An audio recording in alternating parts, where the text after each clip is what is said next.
The negative effects of Alabama's prison work system on black people. Is this modern-day slavery? Some of the surprising companies that have contract with the Alabama Department of Corrections, ADOC, to utilize incarcerated labor for manufacturing, agriculture, or services. 1. Unicor, Federal Prison Industries. 2. Alabama Correctional Industries, ACI.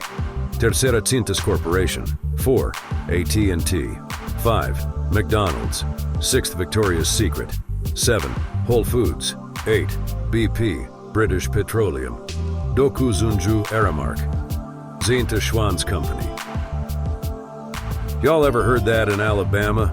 More than 80% of folks locked up are working for pennies. We're talking 25 cents an hour, and that's if they're lucky. If that don't make you stop and think, I don't know what will. Let's keep it real. When we talk about prison labor, especially in places like Alabama, we can't ignore how it feels like modern-day slavery. We know who's getting hit hardest by this system. Black folks make up most of the prison population, and they're being forced to work for next to nothing. It's like they swapped out the chains for handcuffs, but kept the exploitation going. This ain't new, though. We've seen this before, and it's time to ask, is this really any different from what our ancestors went through? The way they got it set up, if you don't work, you get punished. But what kind of work are we talking about? Backbreaking jobs in dangerous conditions, all while getting paid pennies. Meanwhile, the state is making big money off it. How is it right that they can profit off us like this? And let's not forget, most of the folks doing this labor are black men and women, putting in hours that barely cover the cost of soap or toothpaste. They say slavery is over, but when you look at this, can you really say it's done? Now let's take it back for a minute. After slavery ended, they found a new way to keep black folks in check. Convict leasing. They'd lock us up for petty crimes, then rent us out to work. Sound familiar? Fast forward to today, and Alabama's prison labor system looks a lot like that. They might not call it slavery anymore, but the outcome's the same.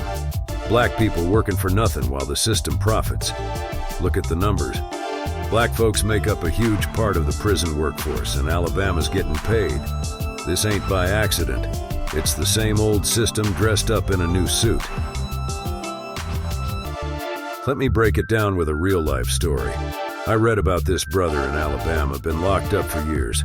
He was working in one of them prison factories, welding heavy equipment with no real protection. The man said he got paid less than $1 a day, even though the work was so dangerous he could have lost a limb.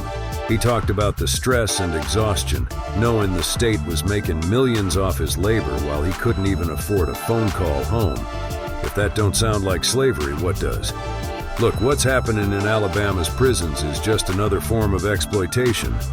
The system might have changed, but the playbook didn't. They still trying to use our bodies for their profit, and we still fighting for our humanity. Call it what you want, but when you got black folks working for pennies in dangerous conditions while the state gets rich, that's modern-day slavery to me.